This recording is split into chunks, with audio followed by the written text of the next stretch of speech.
계시록 12장 말씀입니다. 7절부터 12절까지 제가 봉독해 올립니다. 12장 7절부터 12절까지 말씀입니다. 하늘에 전쟁이 있으니 미가엘과 그의 사자들이 용과 더불어 싸울새 용과 그의 사자들도 싸우나 이기지 못하여 다시 하늘에서 그들이 있을 곳을 얻지 못한지라. 큰 용이 내쫓기니 옛뱀 곧 마귀라고도 하고 사탄이라고도 하며 온 천하를 꿰는 자라. 그가 땅으로 내쫓기니 그의 사자들도 그와 함께 내쫓기니라.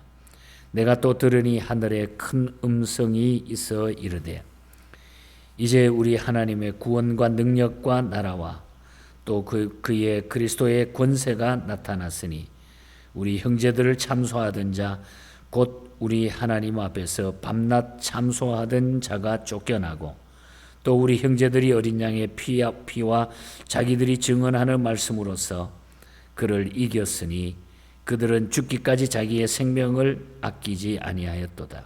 그러므로 하늘과 그 가운데에 거하는 자들은 즐거워하라. 그러나 땅과 바다는 화 있을진저 이는 땅과 바다가 화 있을진저 이는 마귀가 자기의 때가 얼마 남지 않은 줄을 알므로 크게 분내어 너희에게 내려갔음이라 하더라. 아멘. 예, 오늘도 주님의 말씀으로 또 건강하면서 영육간에 승리하시기를 축복합니다. 12장부터 14장까지는 그 일곱 대접 재앙이 임하기 전에 그 일어날 일들을 오늘 12장에 기록을 했는데 이 12장에서는 여자와 붉은 용에 대한 환상이 묘사되고 있습니다. 여자와 붉은 용. 이는 종말에 있을 교회와 또 사탄 간의 치열한 영적 전투를 보여주고 있는 것입니다. 그러나 교회가 잠시 박해를 받으나 결국 환난을 통과할 교회의 승리가 반드시 있다고 하는 이 사실을 우리에게 보여주고 있습니다. 그래서 우리가 1절에 보면은 하늘에 큰 이적이 보이니 해를 옷 입은 한 여자가 있는데 그 발날에 달이 있고 그 머리에 12별의 관을 썼더라. 여기 한 여자는 그리스도 안에서 택함받은 백성, 신구약 시대를 망라한 교회를 가리키고 있다고 하는 것입니다. 그리고 9절에 보면 큰 용, 옛뱀, 마귀, 사탄, 깨는 자 모두들 사탄을 상징하고 있는 겁니다. 교회를 대적하는 사탄을 상징하고 있습니다. 그래서 오늘 아침에는 이런 일곱 대접 재앙이 임하기 전에 일어났던 이 교회와 사탄의 전쟁, 다시 말하면 하늘의 전쟁에 대한 이런 말씀으로 잠깐 은혜를 나누려고 합니다. 7절에 보면은 하늘에 전쟁이 있으니 그래. 하늘에 전쟁이 있으니 하늘에서 전쟁이 있는데 이는 예수 그리스도께서 승천하심으로 말미암아 마귀는 하늘에서 아주 떨어지는 것을 말하고 있는 거죠. 그래서 하나님을 위하여 미가엘이라고 하는 천사가 싸워서 승리하는 것을 보게 되는 것입니다. 그럼 누가 그 전쟁 가운데서 쫓겨나게 되는가? 7절과 9절 사이를 먼저 보면은 천하를 꾀하는 자가 쫓겨난다. 천하를 꾀하는 자가 쫓겨난다. 7절에서 9절 다시 보면은 하늘에 전쟁이 있으니 미가엘과 그의 사자들이 용으로 더불어 싸울새 용과 그의 사자들로 싸우나 이기지 못하여 다시 하늘에서 그들이 있을 곳을 얻지 못한지라. 큰 용이 내어 쫓기니 옛뱀 곧 마귀라고도 하고 사탄이라고도 하며 온 천하를 꾀하는 자라. 그가 땅으로 내어 쫓기니 그의 사자들도 그와 함께 내어 쫓기니라. 사탄의 세력들이 다 내어 쫓긴다 그랬습니다. 마귀는 사람을 깨어서 넘어지게 하지만은 결국은 성도들을 넘어지게 할 수 없다는 거예요. 결국은 쫓겨나게 된다. 그렇게 많이 나쁜 짓을 하고 넘어뜨리는 짓을 하지만은 그러나 결국 성도들을 넘어지게 할 수는 없다는 거예요. 결국은 쫓겨나게 된다. 우리가 시편 저자가 쓴 시편 37편 24절에 보면은 시편 저자는 이렇게 말하죠. 저는 넘어지나 아주 엎드러지지 아니함은 여호와께서 손으로 붙잡아 주심이라. 여러분, 우리 하나님의 성도는, 예수 믿는 사람들은 넘어질 수는 있지만은 아주 엎드러지지 아니하는 것은 항상 여호와의 손이 우리를 꽉 붙잡고 계시기 때문에, 여호와의 손이 나를 잡아 주시기 때문에. 그래서 결국은 쫓겨나는 것은 사탄이 쫓겨나지 우리가 쫓겨나지 않는다. 자, 우리가 하나님이 나를 붙잡고 계신다. 하나님의 손이 나를 이렇게 딱 잡고 계신다. 얼마나 든든합니까, 여러분? 이 하나님을 여러분 많이 사랑할 수 있기를 바랍니다, 여러분. 오늘 또 그 하나님이 나를 붙잡고 계신다. 이는 마귀의 깨는 성도들을 온전히 넘어지게 할 수 없다는 것을 보여준다는 거죠. 그 이유는 하나님은 내 편이시고 나를 돕는 자 중에 계시기 때문이라는 것. 시편 118편에도 그런 이야기를 많이 했어요. 그리고 성도들은 마귀를 두려워할 필요가 없다는 게, 두려워할 필요가 없다는 거예요. 언제나 하나님이 나와 함께 하시기 때문에. 그래서 이사야서 41장 우리 10절을 잘 암송하고 있는 말씀이잖아요. 두려워 말라, 내가 너와 함께 함이니라. 놀라지 말라, 나는 내 하나님이 됨이니라. 내가 너를 굳세게 하리라. 참으로 너를 도와주리라. 참으로 나의 의로운 오른손으로 너를 붙들리라.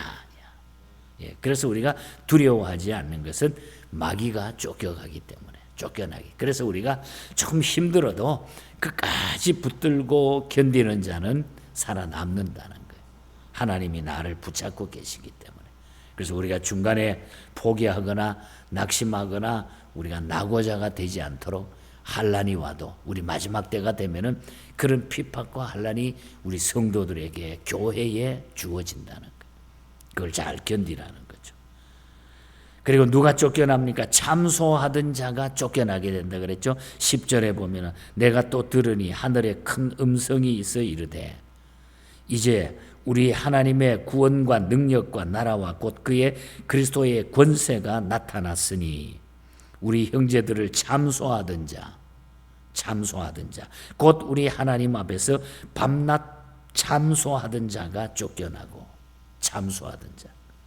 여기 참소한다고 하는 것은 택한 백성들을 헐뜯어 가지고 없는 죄도 있는 것처럼 고해 바치는 거예요. 참소라고 하는 말.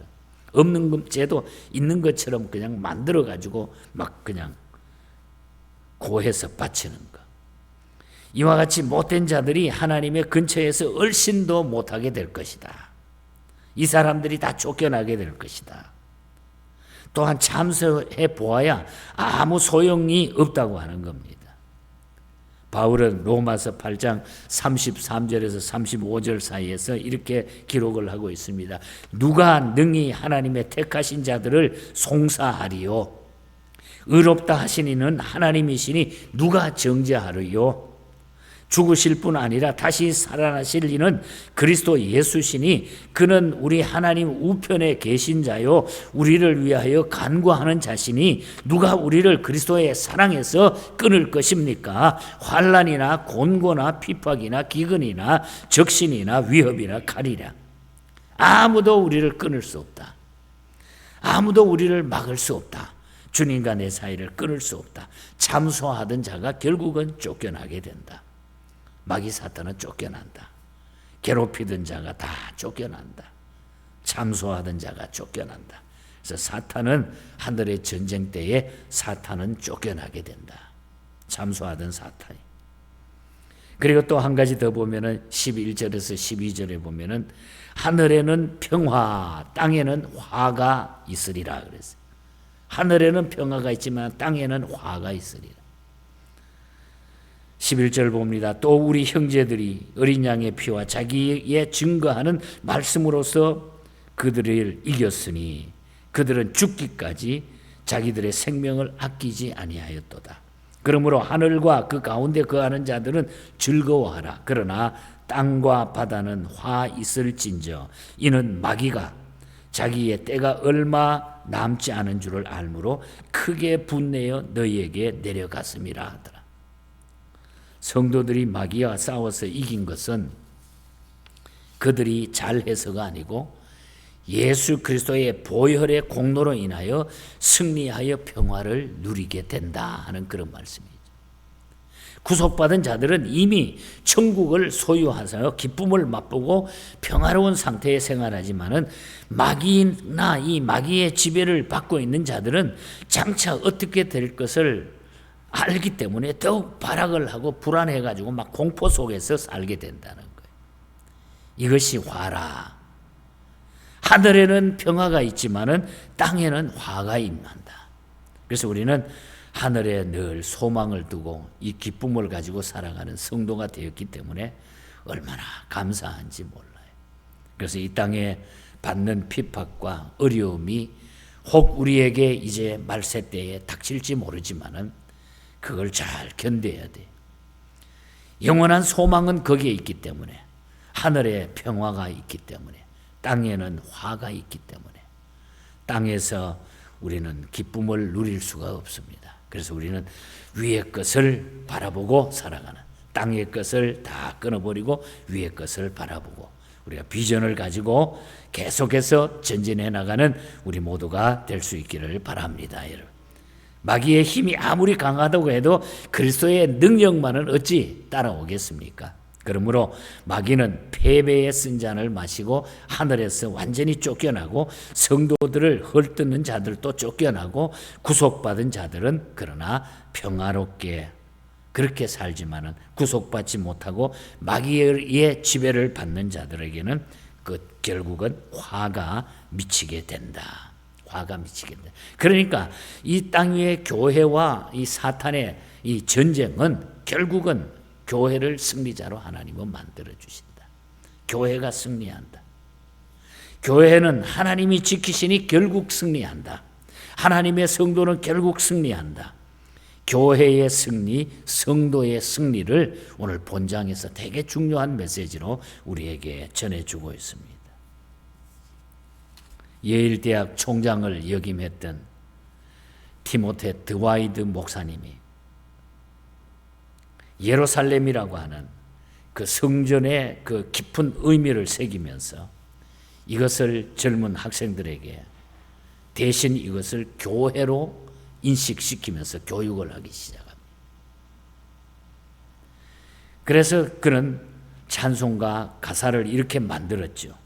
내 주의 교회와 주 계신 성전과 피 흘려 사신 교회를 늘 사랑합니다. 특별히 우리가 2절 가사를 보면 내 주의 교회는 천성과 같았어. 눈동자같이 아끼사 늘 보호하시네. 그러니까 이 교회라고 하는, 물론 교회가 어떤 이 건물만 의미하는 게 아니라 우리가 하나님의 백성들이 모인 무리들, 구원받은 하나님의 백성들이 모인 이 교회는 천성과 같기 때문에 하나님이 눈동자같이 아껴가지고 사랑해서 지키신다는 거죠.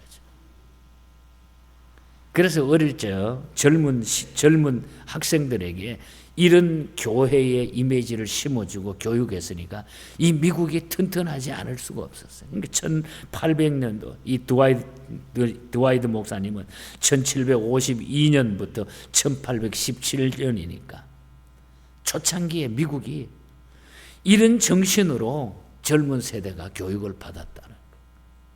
그러니까 이만큼 그래도 세계를 다스리고 있다고 하는 거죠. 그래서 이 교회 위하여 눈물과 기도로 내 생명 다하기까지 늘 봉사합니다.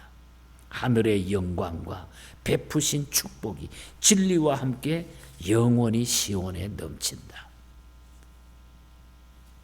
우리 영국의 허가 스토웰 목사님이 쓴 찬송시도 마찬가지. 원래는 이 곡명이 피난처라고 하는 이런 곡으로 만들어졌지만은 여기에 보면 이 세상 풍파 심하고 또 환난 질고 많으나 나 편히 쉴 곳에 쉬게 될 곳은 주 예비하신 시은소. 여기 시은소는 교회를 의미하죠. 예수 그리스도 교회. 내 기쁨 더해 주는 것 주 피로 사신 시은소. 나 영영 잊지 못할 곳 은혜의 보좌 시은소. 예수님 성전 주님이 계신 곳 그것이 귀하다. 거기는 주님이 반드시 지키고 계시기 때문이라는 거예요. 이유가. 그곳은 피난처가 되신다. 진정한 피난처는 바로 성도들이 모이는 곳이라요. 성전이라는 거죠. 그래서 하나님의 교회는 승리하게 돼 있다. 그래서 이 마지막 때에 교회는 승리자로 서게 될 것입니다. 우리 성도들은 승리자로 서게 될 것입니다. 이것이 오늘 우리에게 위로의 메시지로 주시는, 그래서 우리는 교회를, 성도들의 모임을 우리가 귀하게 보아야 되고, 그래서 우리는 한두 사람이 모이든 두세 사람이 모이든 우리가 이 성도들의 모임은 그래서 힘과 능력이 있는 거예요. 누구도 그거는 우리 주님 외에는 누구도 그것을 부서뜨릴 수가 없다는 거죠. 아무리 사탄이 강하게 역사한다 할지라도 우리는 이런 믿음으로 우리 주님 바라며, 주님이 항상 내 손을 붙잡아 주시고 나를 붙잡아 주시고 교회를 지키시고 가정을 지키신다. 이렇게 안전하게 생각하고 살면은 뭐 주변의 환경이 흔들리든지 비가 쏟아든지 불이 나든지 걱정할 게 없다. 이 믿음으로 여러분 이 마지막 시대에 멋진 그리스도인의 삶을 살아가시고 여러분 주변의 환경도 이 그리스도의 사랑으로, 이 복음으로 여러분들이 아주 차근차근하게 질서 있게 만들어 가시기를 주님 이름으로 간절히 축복합니다. 하나님 아버지 감사합니다.